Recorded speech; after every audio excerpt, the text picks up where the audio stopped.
Hello. I got this one that says you're live. Okay, great. Um, Wonderful.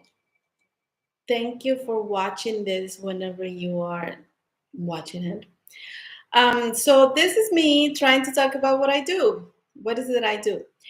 I get this question a lot, like, what do you like? What about clown and how does that work?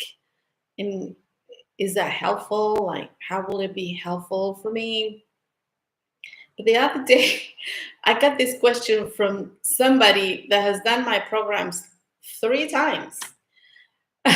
So you will think that somebody that keeps coming back, they have an idea of what they're doing. But that's the case.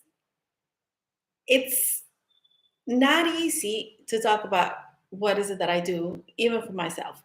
But I've always been someone that I really trust feelings a lot, right? I kind of let myself be taken by feelings more than words. But in any case, as I was talking to this person, I actually came up with some words to say about clowning and why clowning and how is and why do I do it? Why did I decided to go this route with my coaching? Because basically that's what I use clown for coaching. So I already told you something there. So the thing with clowning, this is something that people that are not in theater, or even people that are in theater, don't know much about. So I'm going to try to tell you a little bit. So clowning, I think there are so many ways to talk about clowning as there are teachers or people that do clowning, right? So if somebody tell you this is clowning, I will say, great, thank you. I see that that's what you think clowning is, because there are many different ways to define from my point of view. And even I have two main teachers that kind of define it from different perspectives, and they're both great. I feel that I use, these two kind of school of thoughts, if you want to say it like that. Anyway, so with clowning, I feel that you can look at least three ways of talking about it, and one which is I think is the main, like the mainstream type of what is a clown, is what is known as the circus clown. So, the circus clown, that probably when I say clown, this is what comes up to your mind. The big wig, the big makeup, big shoes, in like, funny clothes. And they're in the circus, and usually everything goes wrong with them. And one of the main things I feel is that the differences are, how do we laugh? You know, in this case, in the circus clown, and probably there are people that do circus that will not agree with me, but this is my experience. So in the circus with the clown, what usually happens is that we laugh at the clown. We laugh at the things that happen with the clown, right? Or to the clown. And one more thing about the circus clown, from what I heard in terms of how is it that even like what was the beginning of it. And it was this idea of, in the circus, there's always like this really high stake situations where you have acrobats and you have people, hanging from really high up, and you have, animals, and like people going through like fire rings, and like like the audience is kind of like at this stage most of the time, so you kind of needed something to relax a little bit and laugh and break that high energy, high situation. So then, kind of as an accident, from what I heard, the story happened. Is that someone one time entered and actually made a mistake. It was an accident, and people laughed. And so someone in the circus thought, well, this is a good thing. I think we need more of this. So then, the circus clown maybe appear that way. That's the story. Some people might say nothing to do, but it makes sense to me. So this is one way to talk about clowning. Second way, there is what is called the theater clown. And the theater clown, again, the beginnings of it, it's with Jacques Lecoq in France, in Paris. He's a theater teacher that brought in Commedia dell'arte and worked with mask as a way to train actors. And the clown being one of the masks. Also, because if you think of a mask, usually covers the face of the actor. There's full masks, and then there's half mask. But there's a sense that the actor lends their body to the mask so that the mask can become alive, right? In some sense, it's a creation of a character that the actor does. What happened when you put on the red nose, which is the smallest mask? It's just this part, right? What happened is that instead of creating a character or creating another persona, what happens is that you come out. What do you mean you come out? Like you, who you are, with your quirks, with your idiosyncrasies, with your even your own body. There's a sense of like, we all have a different way to walk, different way to express ourselves, different ways to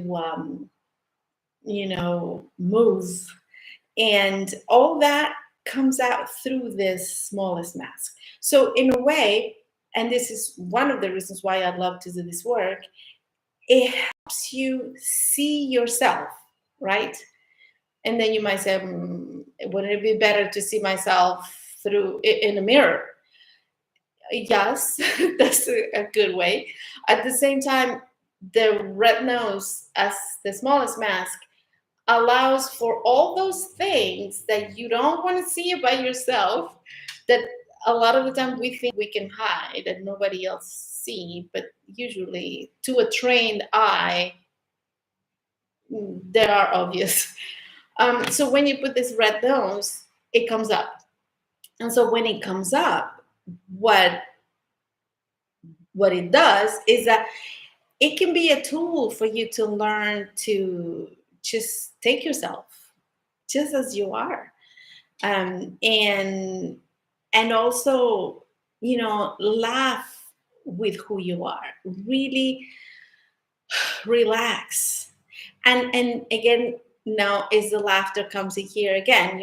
What happened with the laughter in the theater with the theater clown? Usually the audience laughs with the clown, right? Because why? Because we see them going through stuff and we laugh because we can see ourselves as the audience. I can see myself in the clown and going through all these things, and it's actually almost endearing. And it's I laugh, but I laugh more of my own stuff that I can see because the clown is showing it to me. And with that, there's something that I've always found, that to me clowns are one of the most generous beings besides mothers, because I think mothers are the most generous.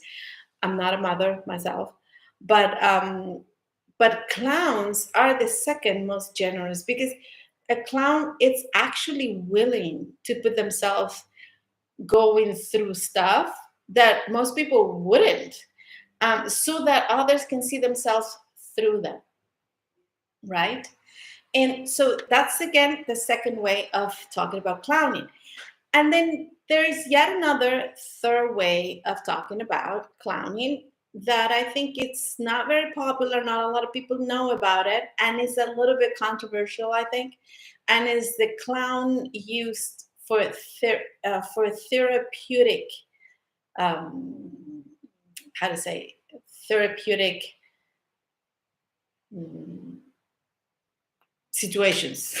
Again, I can't find the word that I'm looking for, but anyhow, um, a lot of teachers will tell you this is not therapy, because usually none of us are actually therapists, but the work is therapeutic. Again, in the sense of you can see yourself. It's a very, very, very almost like instant mirror that you can see, where you can find yourself and actually really embrace you. So there's a little similar to the theater clown, but it's a little bit more profound, because in order to do theater clown, there is a sense of you having some sense of at least some kind of acting skills or acting preparation, or also wanting to perform. There's an intention of being on stage and somehow having this relationship with the audience, and talking about something specific. So there's a performance part in it. When we talk about therapeutic clown, that is not necessary. Like, anybody can do this work, because not necessarily will be shown out. You just won't go on a tour with your performance, right?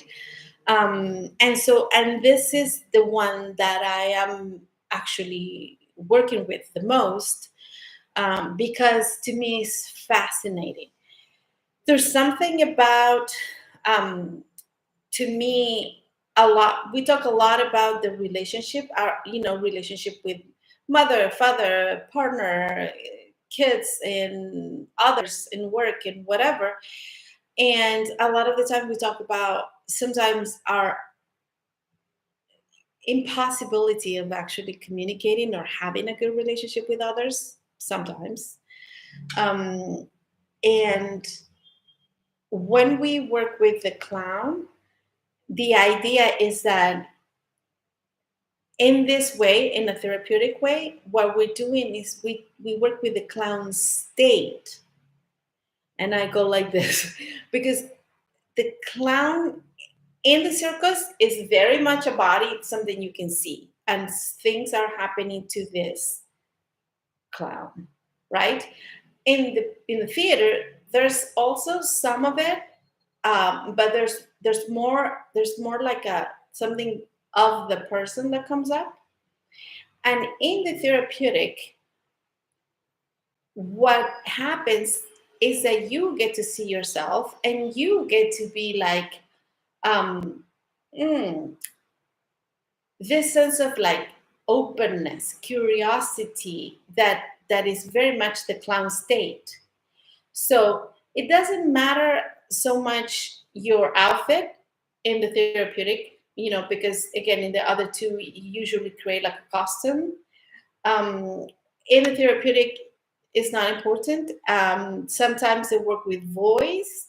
It's important in the other two. Here, it's you can work with it as a tool, as a way to bring things up or out.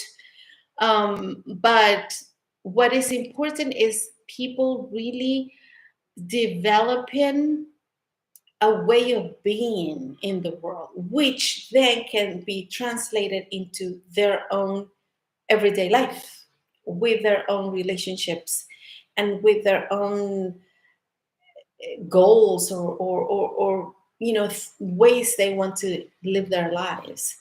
And this is why it's the one that I really like the most, because I'm very much into personal development, personal, like, inner work, inner growth, because I do believe that the most important relationship is the one with ourselves.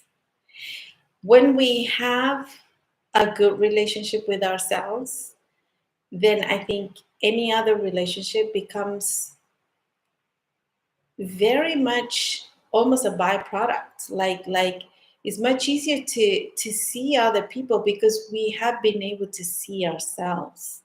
and not only see ourselves, but really learn to love these quirky selves that we are. And most important, we stop pretending to be someone else, and we stop even wanting to change. Because I don't know you, but for me, I spent so many years trying to be somebody else. So many years thinking there's something wrong with me. I need to change this. I need to change that. I need to change that. And guess what? It's impossible. I mean, if someone comes say, I can help you change, okay, great. That's another way, I guess. Maybe works for them. But I realized over the years of working with myself and working with others, trying to change somebody is actually making this like war with ourselves even bigger, because in order to change we need to say no to some part of ourselves. And guess what? When you have a part that you say yes and you have a part that you say no, how is that? How's that working? It did not work for me, for example. So what you want is a sense of including whatever it is, saying yes. In the theater there's a lot of like an improv theater, yes and, as a way to actually create. You can need to say yes and to yourself, to ourselves. What would it be like? What would it be like to say yes and to whatever comes up? Okay. So they work with the clown in the therapeutic shape, let's say, um, and with this approach of using clown techniques for personal development and inner work and inner worth and inner growth. I love that, inner worth. There's a lot that comes up in there. You really give yourself that there is a worth in you, in anything, that in all your parts, in all the ways that you are, that you express. And when you come from this place, guess what? You'll actually be more open and even compassionate with others, and your relationships could actually turn out even pleasurable and actually helpful, and for yourself and maybe for others. So this is my way to talk about what is it that I do and how I use clowning. I hope this is helpful. Please give me a comment, leave me some sense of saying, yeah, I agree, or don't agree, or maybe for me it's this way or that way. And I'll come back again with some other, trying to answer some other questions about clowning. So please look in the description and for the next opportunity to maybe use clown for your inner worth and your inner growth. Bye. Thanks for listening.